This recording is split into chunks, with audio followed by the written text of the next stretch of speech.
Hello, my wonderful people. Welcome to Linda's TV show, the home of news. Here we react to all forms of news, anything that is happening in the globe.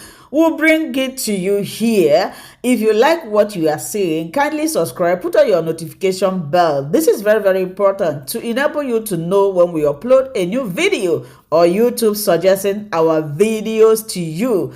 Now, in this video, I want to put a disclaimer that I do not promote misleading information in this platform. We do not promote violence. I hate those things. We are here to inform, educate the members of the public about what is happening in the world.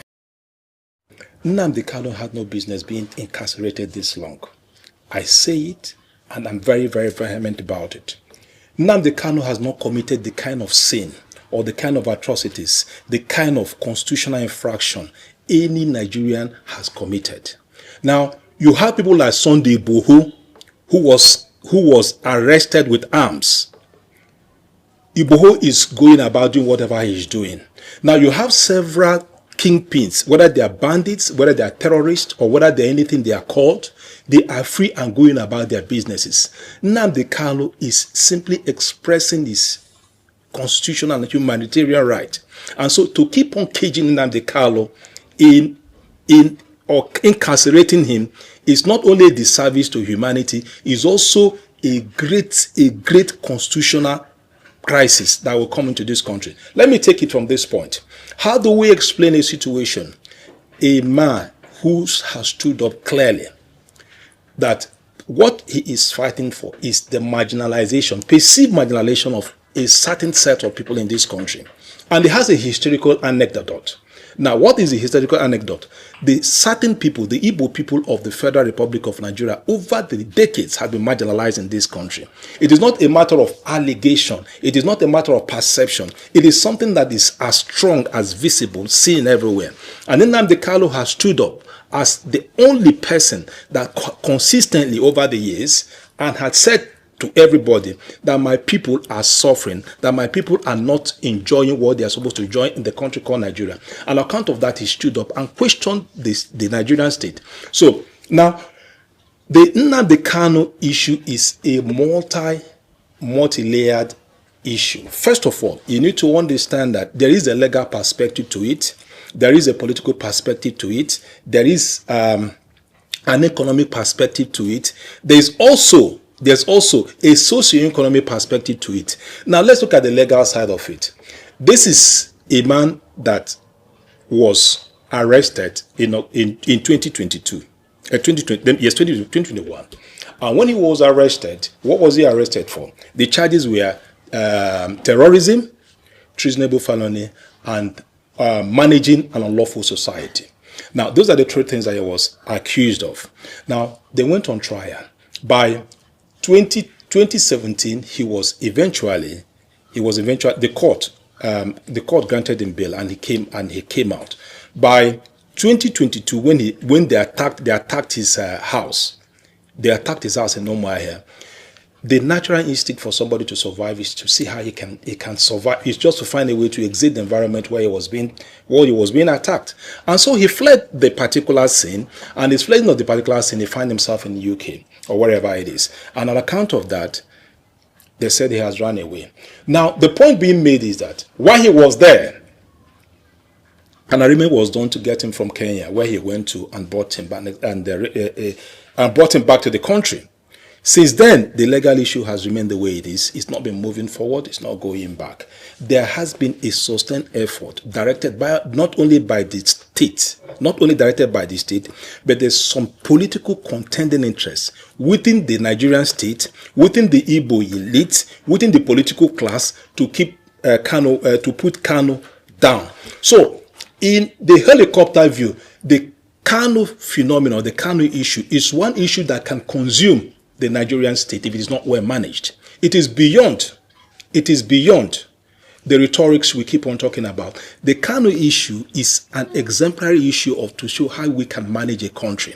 And if that is not done properly, if it is not done methodically, if it is not done with a sense of genuineness on the part of the Nigerian state, to see how they can have a political dialogue to manage the situation, it will definitely create more crisis. Of course, as we speak now, the Southeast is agitated. There is a plan of a protest that is coming up. Now, the nature and the reason the entry of that particular protest, that we're also trying to analyze. But one thing remains, that there is a very large number of population of Nigerians, whether they're from the southeast, whether they're from the south, whether they're from the southwest, whether they're from the south, from the north. Everybody has one particular focus now to get Nnamdi Kanu out of the place. Then you ask yourself, why is it now that the whole focus, the attention is for Nnamdi Kanu to come out? Is it for the purpose of securing a political capital? That is the question we need to ask ourselves. Why would it be at the timing now that that is happening? Well, whatever timing it is, we're all interested. What we're interested in is Nnamdi Kanu should be left off hook and let him rejoin not only his family. He has a right, because as we speak, his health is bad and he has to go and take medical treatment wherever it is. So finally, regarding Nnamdi Kanu, my position is Nnamdi Kanu has not committed any sin which all the terrorists in this country have committed. Nnamdi Kanu is not as worse as Sunday Igboho. Nnamdi Kanu is not as demonic as the line of terrorists that are lined up in the north. They are everywhere. Nnamdi Kanu is not as evil as the bandits that spread out. That you have a bandit that will come and have a meeting with the Nigerian state operatives. Yet Nnamdi Kanu, who did not carry a gun, who did not do anything that is inhuman to speak like this set of people, is kept incarcerated in a cell. It's time for Nnamdi Kanu to come out from the prison, and we can move forward for a political dialogue on how we can reintegrate the Igbo people back to the nation state called Nigeria. There is a huge crisis among the political elite. Now, the lack of cohesion amongst the political elite is one factor that we need to also ask ourselves. Now, you need to find yourself, who are the governors of the Southeast? How did they get to where they are? You're talking about Mba, who just defected to APC. You're talking about Alex Uti. You're talking about Soludo. You're talking about several of the governors in the Southeast. Yes, Francis Wifre and Hope Uzodinma and the rest of them. Now, if I ask you one particular question, in yourself, based on the assessment of all that has happened, do you think that Hope Uzodinma would support the release of Nnamdi Kanu? There's no way he will support it. Why do you think so? Why I think so is because before his incarceration, you saw the battle, not only the media battle, you saw the punches, you saw not only the verbal punches, you saw the political volleys that was going on between himself and the governor of Imo State. Now, not only that, he sees, Hope Uzodinma sees Nnamdi Kanu as one of those who had made Imo State ungovernable for himself. So no right-thinking or rational governor will want Nnamdi Kanu to come out.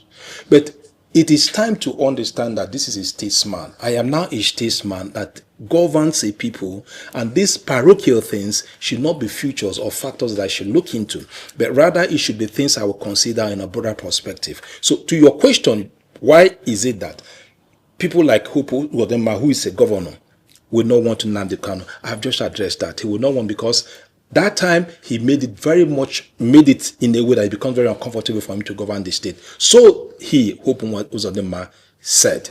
Now, for other governors, you need to understand the background of Oti himself. Oti is not a very noisy person. Oti is a very sound, professional, laid back, but organized political leader that is doing much in Abia. And that is his constituency. I do know of a certainty that OT has been at the background doing a whole lot for Nnamdi Kanu to come out, even though he might not come out in the media to talk about it. But there's a lot of work that's been going on the ground to see how Nnamdi Kanu will come out. First, it is his constituency, because that is where he comes from. Secondly, it will also be a political plus for him. Thirdly, it will now also bolster his chances of re-election. Fourthly, it will put him in a position to even get closer to the president, and also to see how they can project the Igbo cause. So I see him being at the forefront of this particular campaign, but he is being also very, very cautious in his movement. Now, for people like Nwufure of Airborne, I can see neither here nor there where he is. Of course, you should understand his political mentor, Umahi. Umahi is vehemently opposed to anything that has to do with the Biafran cause. So I do not see any difference. I do not see any impact. I do not see any way his boy to speak, or his political son will want to go to want to do what he doesn't want to do. So that's for Ebonyi itself. Now for Soludo, you know Soludo's position regarding this. Soludo does not take kindly to anything that has to do with this Biafran cause and all that. And he has voiced that over time. It's not hidden. His position is very clear. Now to your question, why is it that the southeastern governors are reluctant to come out forcefully to now, as an umbrella body, to see how they can get Nnamdi Kanu out of incarceration? The answer simply is this: everybody is scared of his position of governor, and that how impact on him either during his re-election or their continual governance of the particular state. That is the reason. They're just being selfish about it. Hello, my wonderful people. As we have finished watching this interesting video, please, I want to see your comment, your contribution, your opinion in the comment section. Like I said earlier, let us do it constructively. Tell me what you think about this video that you have just watched, and also about the platform. If you haven't subscribed, what are you waiting for? Please remember to subscribe, put on your notification bell, share this video, and remain blessed.